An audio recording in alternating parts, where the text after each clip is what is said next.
Planet of Giants is perhaps an unsung milestone in Doctor Who's history. As the opening story of the show's second season, it perhaps should have more attention than it does. After the unexpected success of the first season, the burden was on the second to prove that the show was the real deal and not just a Dalek-propelled fluke. How it opened, therefore, should have been incredibly important, right? Well, perhaps not.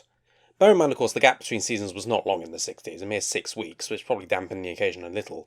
After all, these days shows have mid-season breaks longer than that, shows including Doctor Who, and attention spans were longer back then. Of course, the other major reason why this might not be remembered as a great milestone is apart from its placement at the start of the season, it's just not really a milestone in any way. It's totally overshadowed by the Dalek story that followed and the long-term ramifications for the show's future that would have. As well, even the case of this story was an interesting look at how the production team responded to the Doctor Who phenomenon, as the show, of course, was filmed more or less as they went along back then, so that boat very much sailed.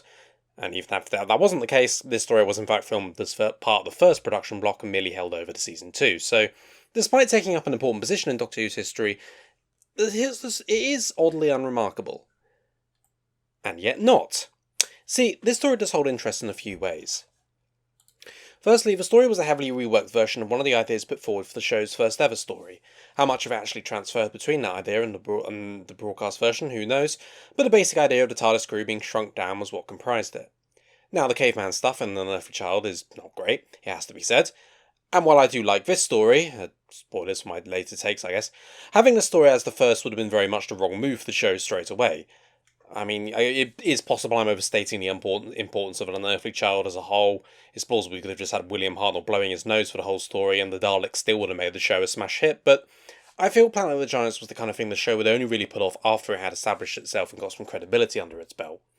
The premise is just too silly and out there and would have immediately given the show the vibe that, well, the vibe it would have gained in the years prior to its cancellation, and frankly the vibe it has these days. A stupid show up its own arse and relying on cheap special effects and dumb ideas. As I said, the caveman stuff did get as far from high art, but at least did set the premise of the series up well enough, which the Daleks, and to a lesser extent, but still important stories like Marco Polo and the Aztecs would develop, giving the show credibility it needed to pull off the story where they all turned mini. So in the end, Planet of Giants' placement here was very much a good thing, in that it didn't negatively affect the show's development when it could have done, but it was also an asset to the show when it was properly established. This story is a rare beast, a story with a silly, ill-thought-out premise that actually manages to work pretty well, and I intend to explore why this works when most of the time it definitely does not.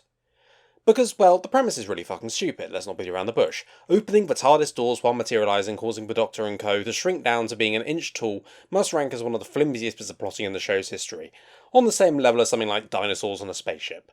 Yes, yet this works, and that doesn't. Why?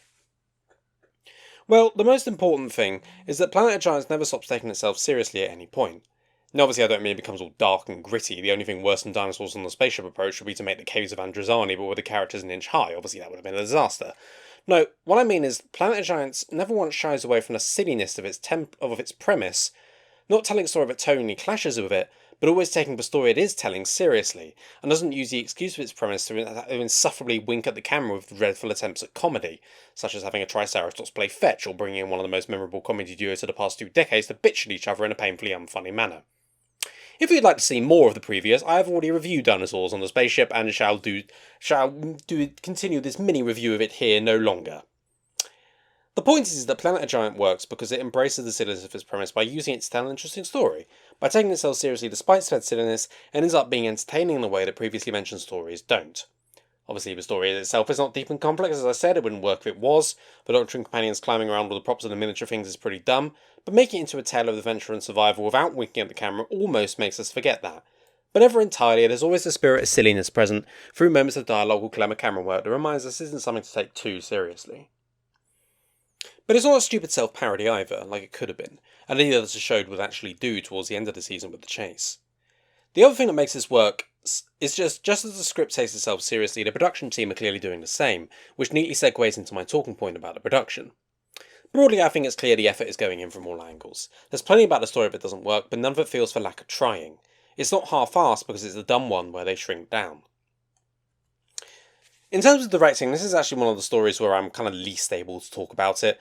because there are two directors, Mervyn Pinfield and Douglas Camfield, and the crossover between the two of them is very blurred for reasons we'll discuss shortly. Overall, it's a good job. It keeps things flowing, there's clever and unique camera work throughout, and it seems to be one that is happy to embrace the concept, which is exactly what was called for here. It's a testament to the attitudes the show was already inspiring, resulted in Pinfield generally trying to set up the mystery early in the first episode, which results in the silly revelation we get, but again, there's no winking at the camera, it's taken seriously the whole time. The change when Camfield takes over isn't hugely noticeable, which shows he also got the idea, but then the task was a bit different at the end, he keeps up the tension as well. But mostly it's just the way the camera work both highlights the great production design and the silliness of the concept, while keeping it as a straight drama with the right levels of tension and mystery. Speaking of which, production design. Now let me be clear, it's very much a product of its time, but hey, the whole of Classic Who's a product of its time. It's priced into the experience. For its time, it's pretty damn great. One simply need to compare it to the tackiness of the Web Planet a few stories later to see what could have been. It mostly looks great, especially because of how obvious the care and attention is put in. As I said earlier, they could have easily half-arsed this as it's a stupid shrinking story, but they didn't, and the visual environment of the piece is much better for it. The care put into all the different elements, the animals, the miniature items like matchsticks, there's such a charm to it as well that really helps. The only areas it falters is where the technology simply wasn't there, especially on Doctor Who's budget. The back projection of the cat or the corpse, that's all to be expected. But the care put into making the props are what they are, it really excels, and it's the reason this ends up working. Nobody has decided to do it lazily. Before we move on to the script though, there's one very important aspect of the production that we need to discuss. After production had finished, there were concerns about the length and pacing of the second half of the story, that it was slow and plodding and dragged the story out.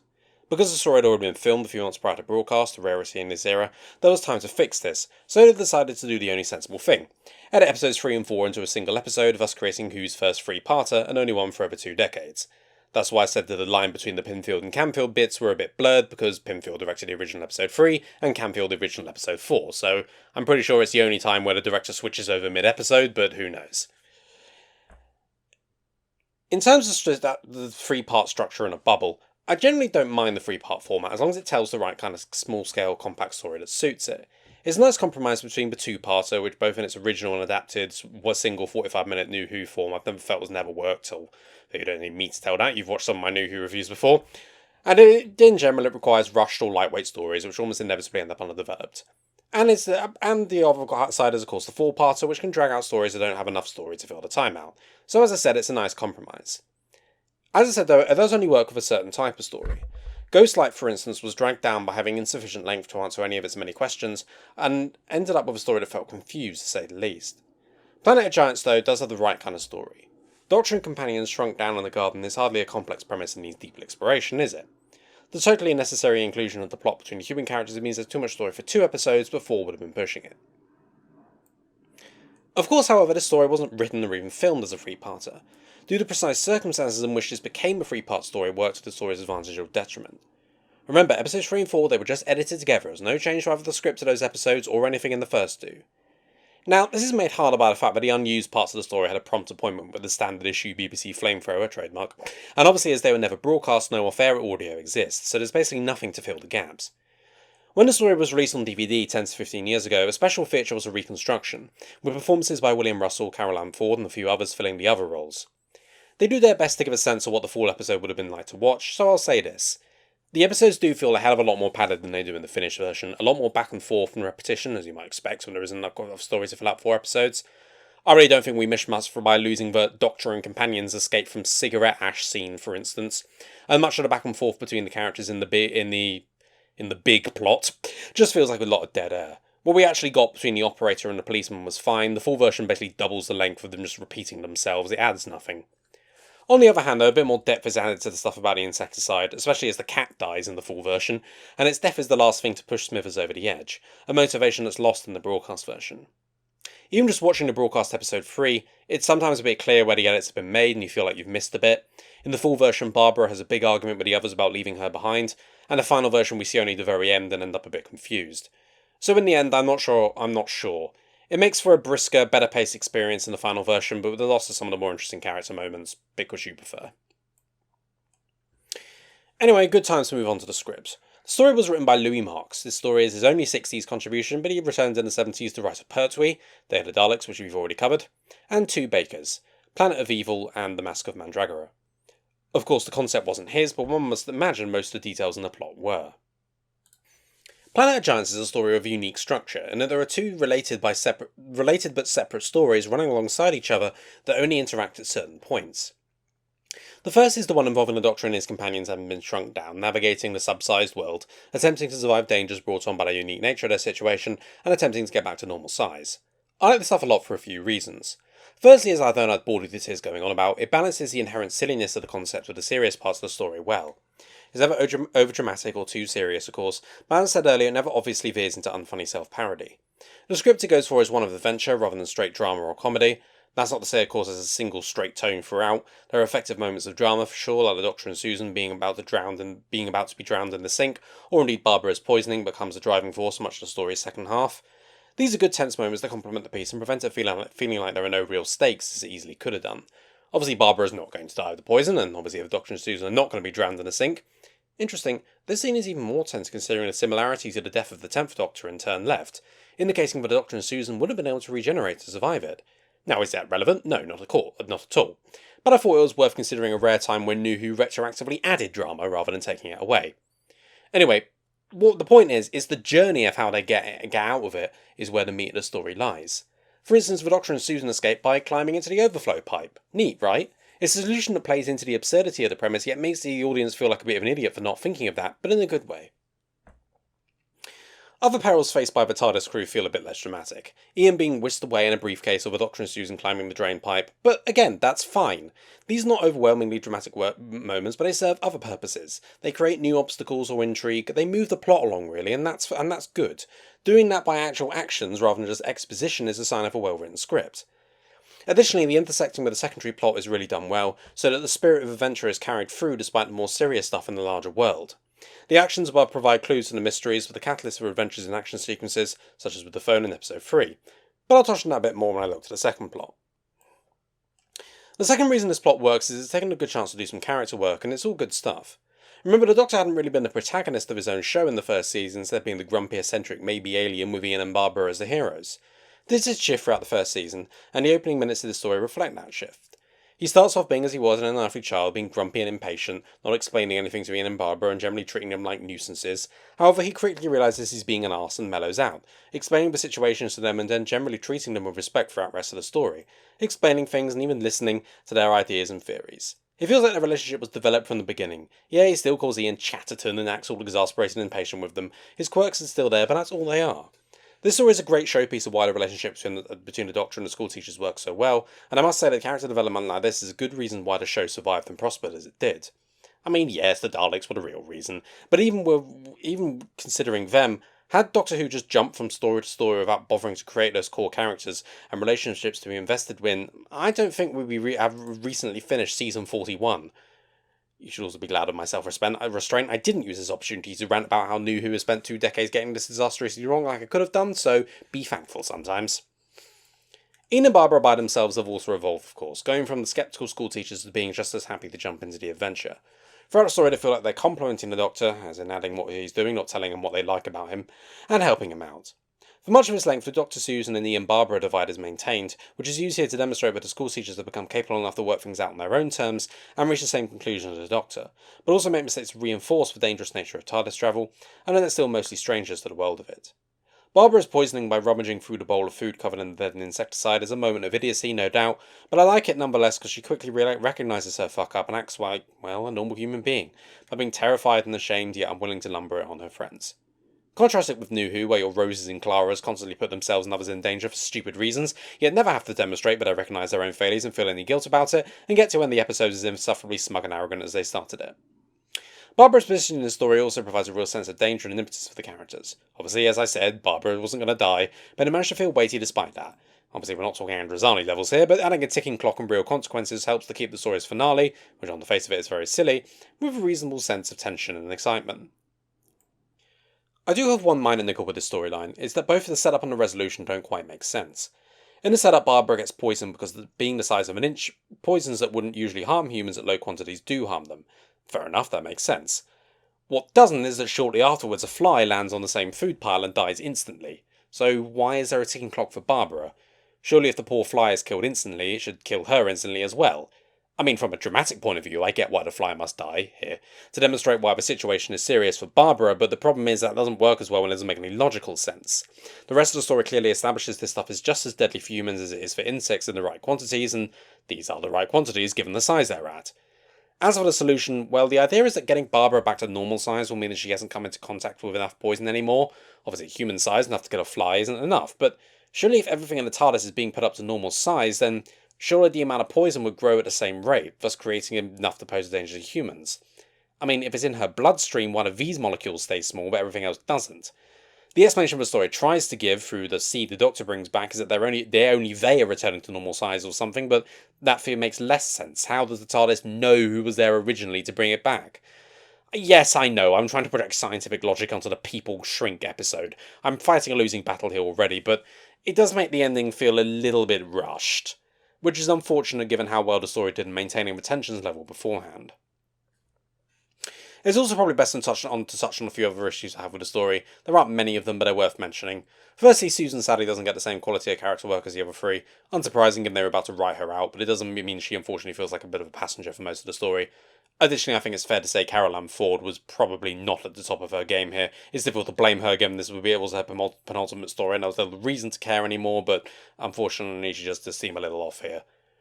She's not awful or anything, we're not even close to Adric levels, never mind Rose or Clara, it just means she feels kind of there. It's not much to commend.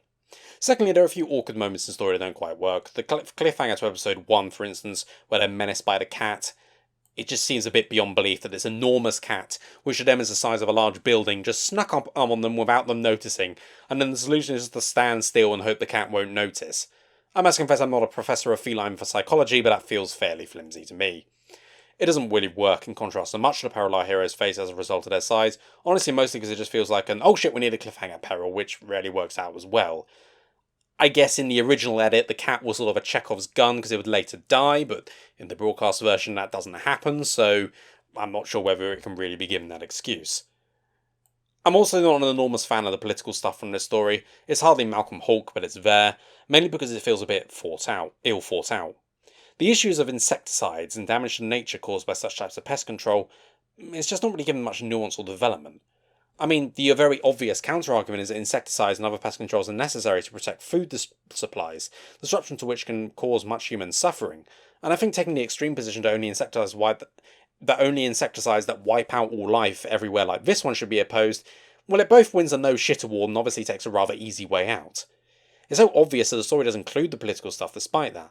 The scientist behind the insecticide, Smithers, outright states it, but its effectiveness is blunted when it's coming from a bit of a loon who's an accessory to murder.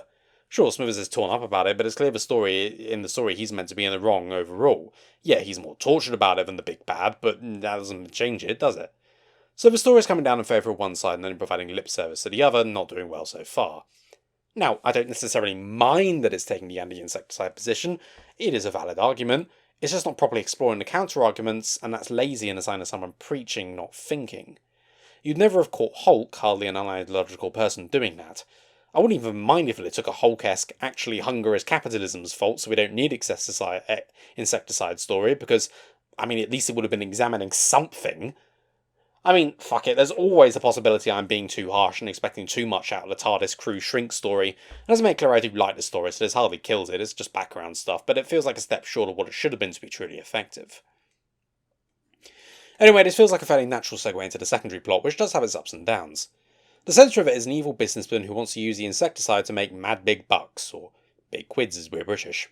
As his actual name is extraordinarily generic and he's a money-obsessed villain with a sidekick called Smithers, I shall be calling him Mr. Burns for the duration of this review. Anyway, Mr. Burns shoots the civil servant who tells him his insecticide is too dangerous, and the rest of the story is an attempt to cover that up and make sure he gets his dosh. If it sounds like a generic villain plot, then, well, that's because it is. And the travails of Smithers as he wrestles with his conscience isn't that much more impressive, especially as this is where much of the political stuff falters is mentioned. Overall, though, it does work for a few reasons. Firstly, the way it connects with the main plot is brilliantly executed through clever writing and editing. Alright, the stuff on the phone in episode 3 is a bit silly, but much of it is brilliant. For instance, the end of episode 2 where the Doctor and Susan are about to be drowned in the sink. Obviously there needs to be a reason in a normal sized world for this peril in the miniature one to be created, and it's made simply because Smithers needs to wash his hands. It sounds obvious and silly, but then consider how it's crafted so that the events in both worlds would lead naturally to that. and also would show how the mundane in the larger world is what is causing issues for our companion, to the Doctor and his companions in the smaller one. It doesn't sound like much, but it helps keep the two stories connected and makes the overall world the story is taking place in feel more organic. Equally, the stuff with the phone is silly, but it's instrumental in Mr. Burns being foiled, as the phone operator can realise that it's not the same person, and then Chief Wiggum can come and make the arrest. Speaking of which, Mr. Burns gets foiled because he decides to impersonate the civil servant, but his voice obviously being different was recognised. This sounds like nothing much, but the idea of his villain mistake being something simple that only happened because he was under pressure and time constraints actually works really well, especially because, well, if this was New Who, the voice being different would either been the subject of a really awful joke or being ignored. The second thing I like about this plot is how it transitions with the main one in an editing sense. This is further to the first point, but I feel merits mentioning separately. I just love how it's done. It would have been so easy just to cut from one scene to the other, but instead they two interact when they cut. Either something is about to happen in a normal sized plot and then it cuts to its happening, but from the TARDIS crew's point of view, or vice versa, the TARDIS crew sees something happening, but when we cut to the aftermath of it.